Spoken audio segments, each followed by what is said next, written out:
Alors bonjour à toutes et à tous, je suis Clara Leclerc, la réalisatrice de Maybe Next Time que vous venez de voir. Je suis extrêmement heureuse d'avoir pu vous le montrer ce matin. Merci beaucoup à Estime pour l'invitation. C'est très précieux de pouvoir projeter le film au maximum de personnes et de recueillir le plus d'impressions possibles, positives ou négatives.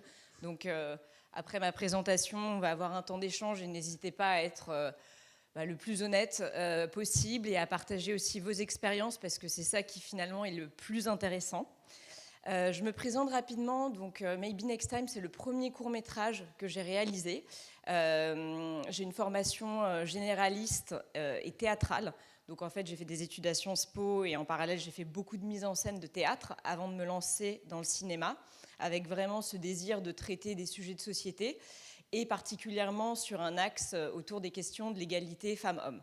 Je n'ai pas d'expérience dans la tech, c'est important de le préciser, mais j'ai eu à cœur de nourrir le film du maximum de faits réels, donc je me suis beaucoup documentée, donc avec une approche un peu sociologique des choses, et de l'amener derrière d'une manière un petit peu grand public et divertissante à travers la comédie, comme vous avez pu le voir. Je vais faire très rapidement la genèse du projet. J'avais à cœur donc de faire un premier projet sur les questions d'égalité femmes-hommes. Et il y a plein de possibilités, évidemment, sur cet axe-là, plein de questions, plein de problématiques extrêmement intéressantes.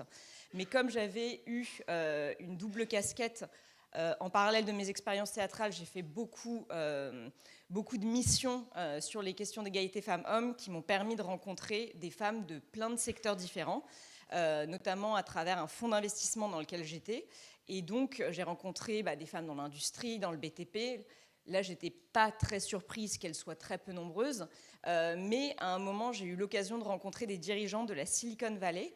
Et pour moi, ça a été une énorme surprise de constater en fait les choses du quotidien qu'elles vivaient, c'est-à-dire beaucoup d'agressions un petit peu au quotidien par rapport à leur genre, sachant que moi j'imaginais que la Silicon Valley c'était un peu la France dans 20 ans, quoi. Enfin, donc ils étaient hyper en avance et que sur tous les points ça allait plutôt bien, et notamment sur ces questions d'inclusion et de diversité.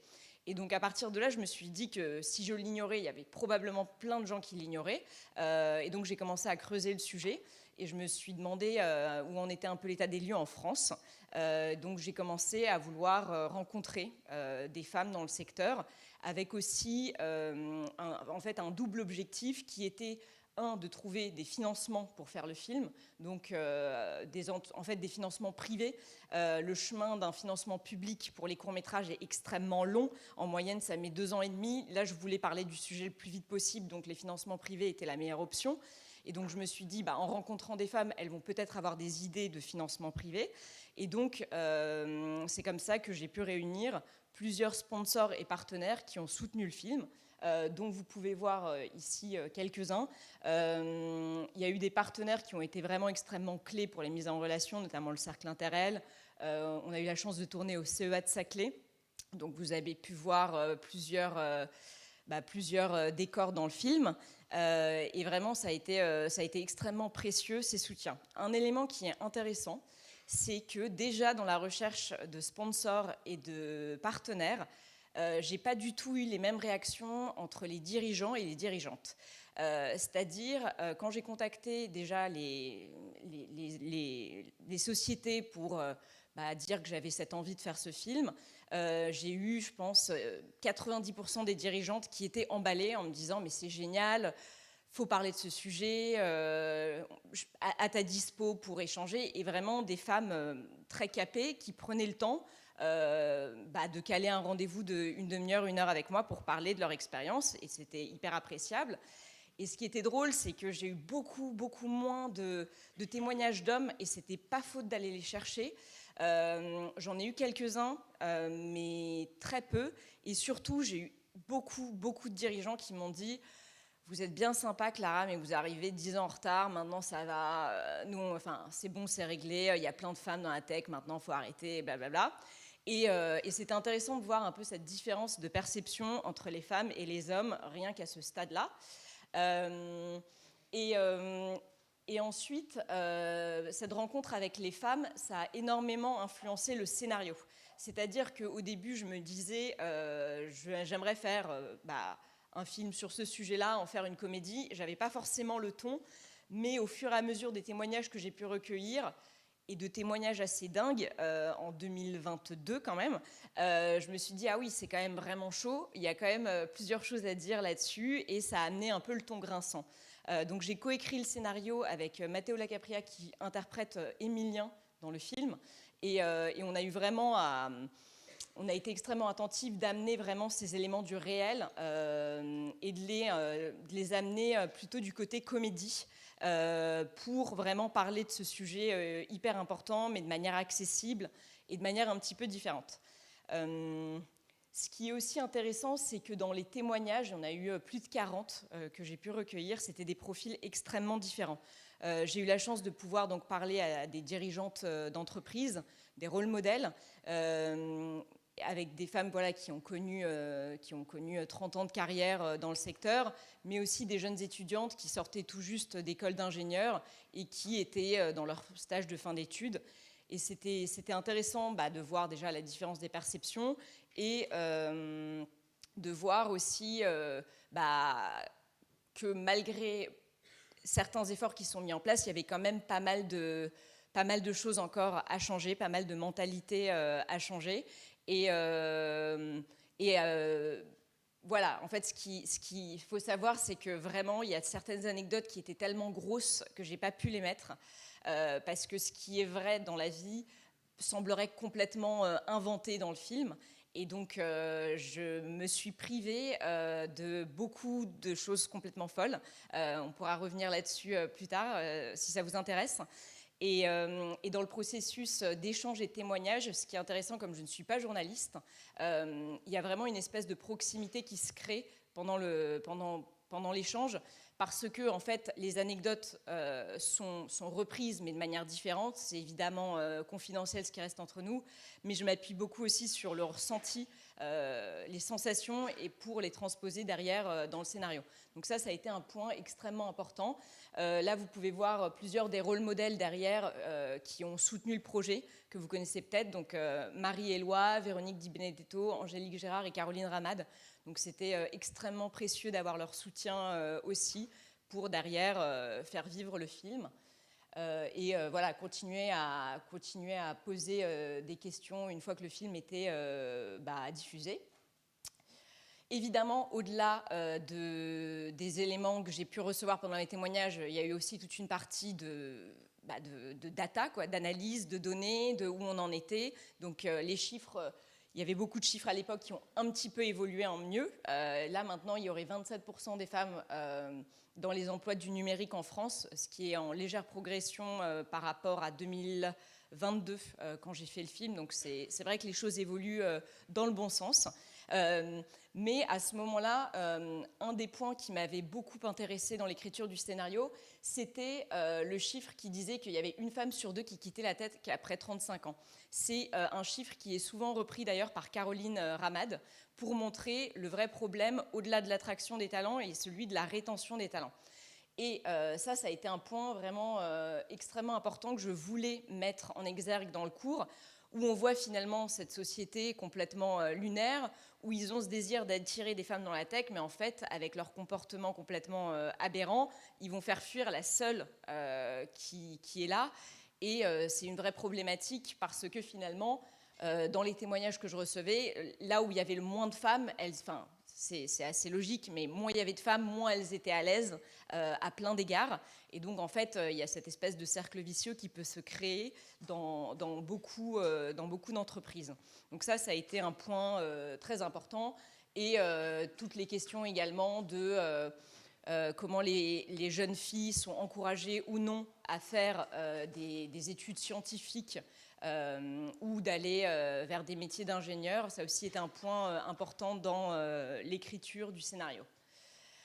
Un autre point aussi très important, c'était quelque chose qui est très souvent revenu dans les échanges avec les différentes personnes, c'était le manque de rôle modèle, donc évidemment, et le fait que ça, c'était un point qui pouvait donner envie de se lancer dans ces métiers-là, et avoir à la fois des rôles modèles un peu emblématiques, donc des femmes incroyables qui ont existé, dont on ne parle jamais.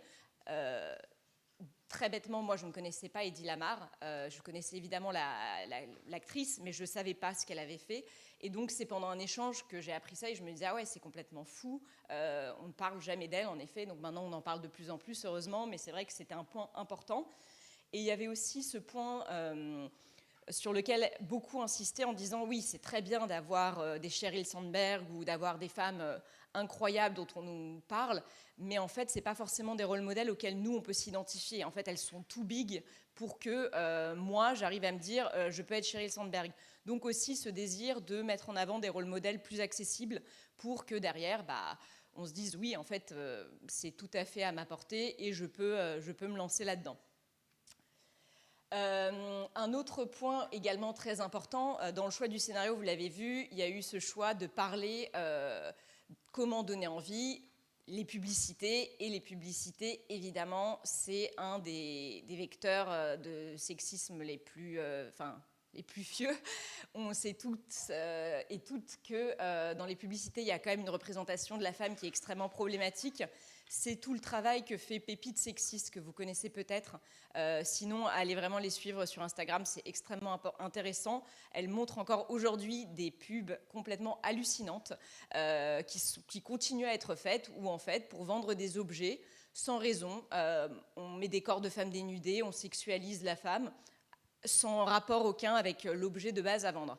Donc là, par exemple, je me suis permise de prendre une image que Pépites Sexistes a voulu prendre pour dire « mais que vend donc ce produit ?» On n'en sait rien. Et en fait, quand on regarde, c'est pour une publicité pour vendre une fraiseuse, ce qui est complètement fou, sachant qu'on la voit à peine, mais qu'on voit un corps de femme dénudée. Donc ça, c'est un exemple qu'eux mettent en avant.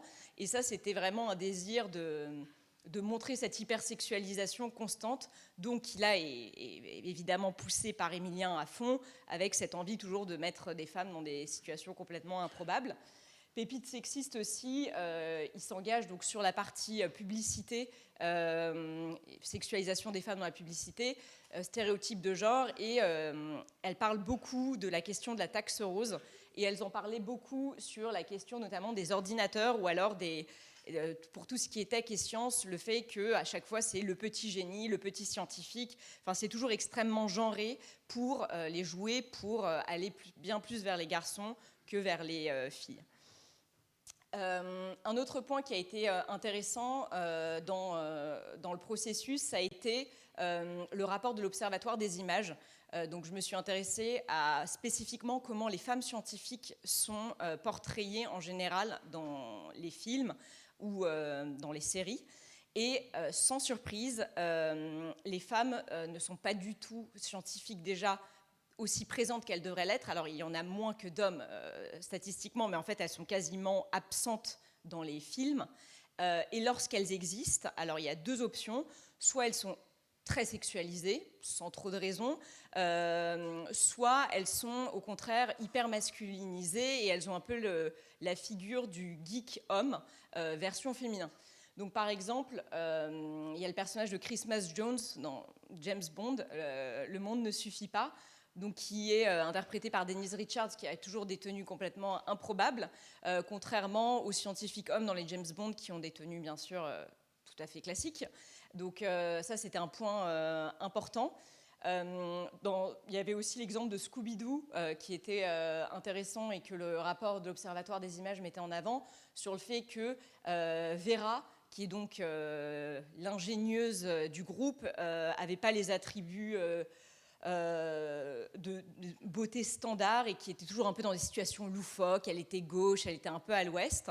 Et pourtant, c'était toujours elle qui réussissait à sortir le groupe d'affaires, alors que Daphné, qui était un petit peu celle qui était en couple avec Fred, donc la fille cool, elle était beaucoup plus à l'écran, alors qu'en fait, finalement, elle faisait très peu avancer l'intrigue, mais elle était là pour être jolie.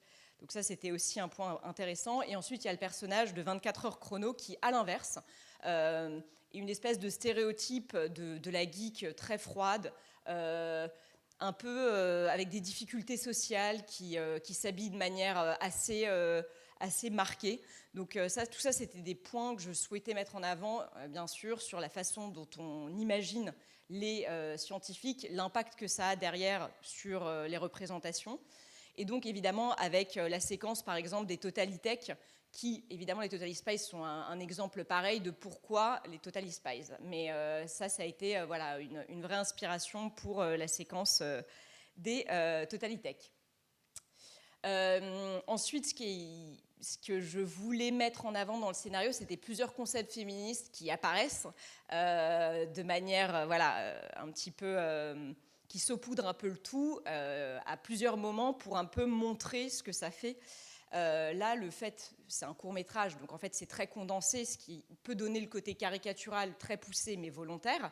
C'est-à-dire que en général, une femme, évidemment, ne va pas vivre la journée type de Ludivine, Dieu merci. Par contre, les petites remarques par-ci, par-là, mon petit, le manspreading, l'espèce de interrupting constant, ça peut saupoudrer plein de journées. Et en fait, le fait c'est que c'est des micro-agressions qui, au final, ne sont pas sans impact. Et donc là, évidemment, en le voyant, en 12 minutes, ça fait waouh.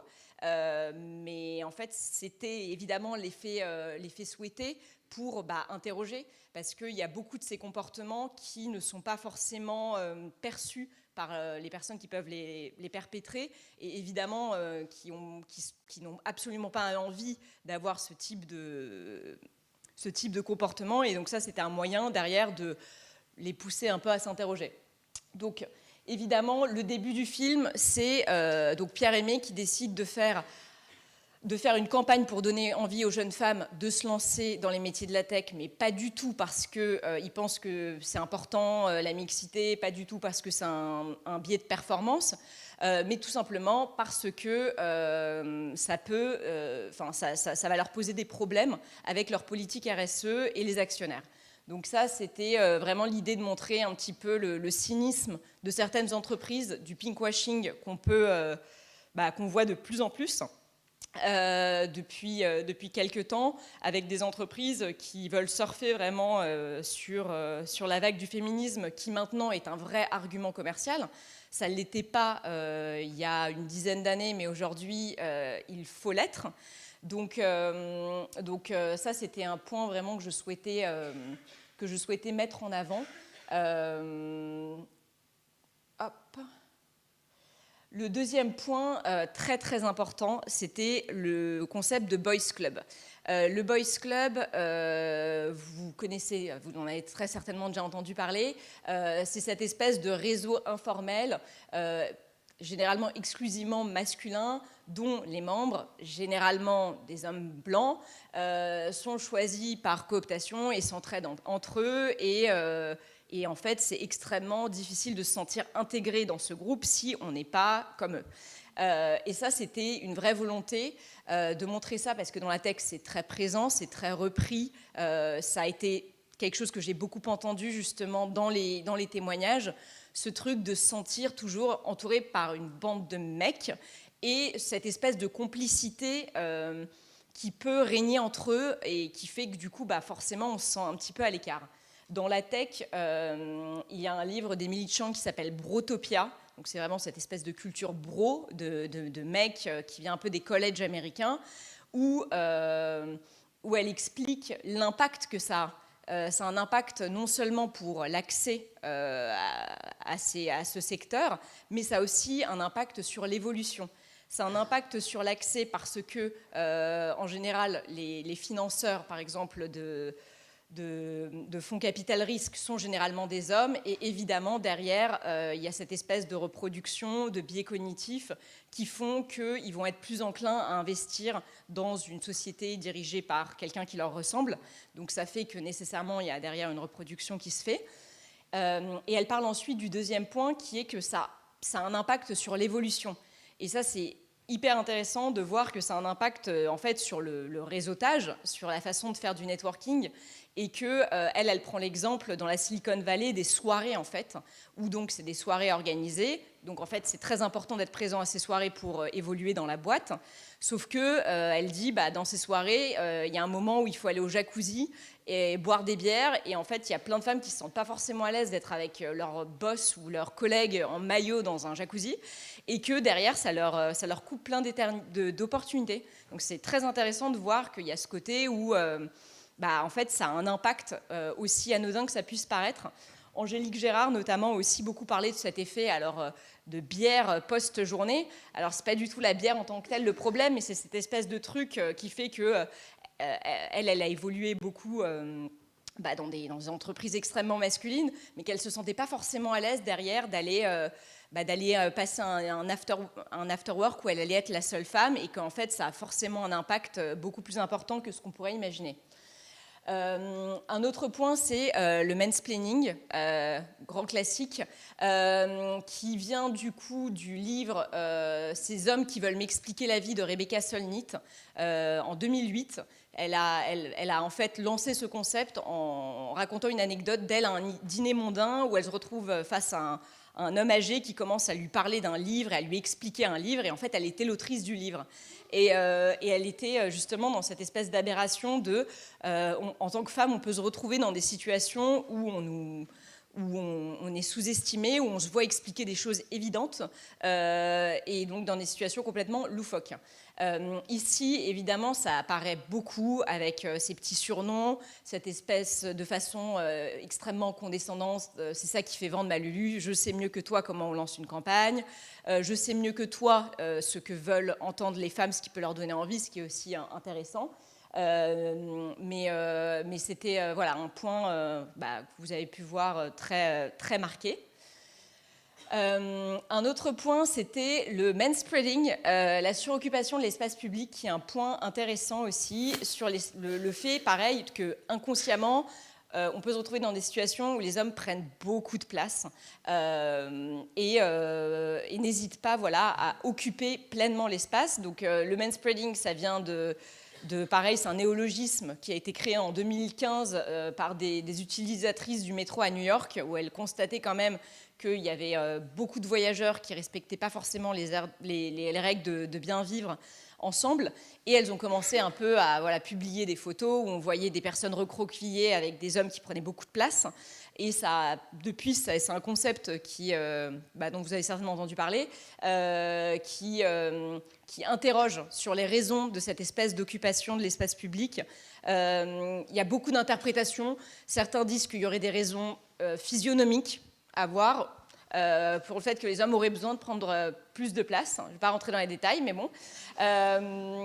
Ensuite, il y a évidemment une explication plus sociologique sur le fait que les hommes sont habitués à prendre de la place, et que naturellement, en fait, prendre de la place, ça instaure une position de domination qui peut se faire de manière complètement inconsciente, alors que les femmes ont plutôt eu tendance à conscientiser le fait d'essayer de prendre le moins de place possible, le fait d'essayer d'être le plus discrète possible, et que donc typiquement ça fait que ça s'appelle le manspreading et pas juste le spreading.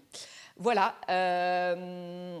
Le dernier point, c'était le manterrupting. Évidemment, malheureusement, je pense qu'on a toutes été confrontées au manterrupting.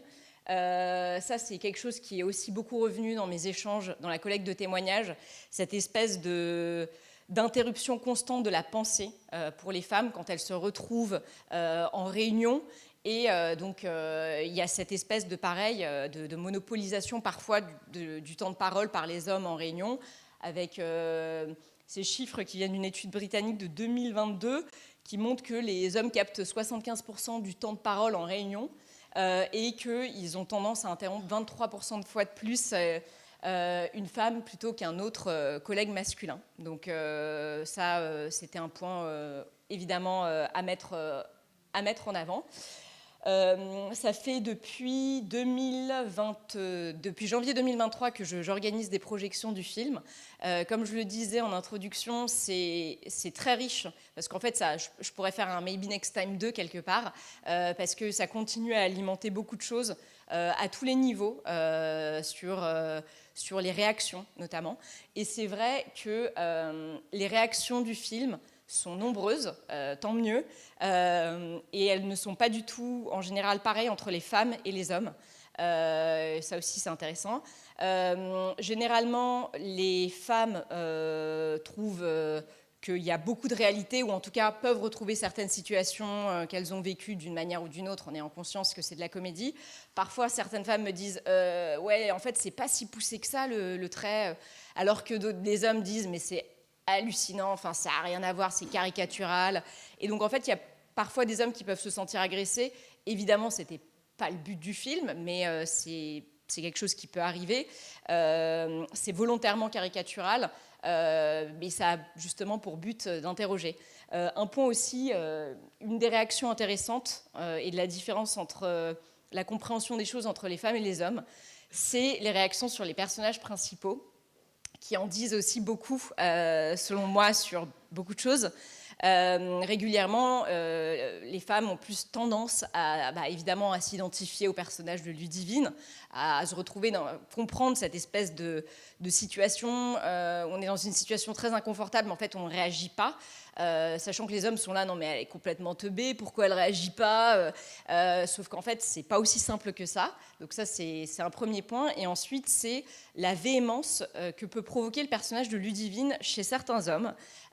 J'ai eu plusieurs fois des réactions qui, évidemment, normalement, purement en termes de scénario, le personnage provocateur, c'est Émilien, c'est pas Ludivine.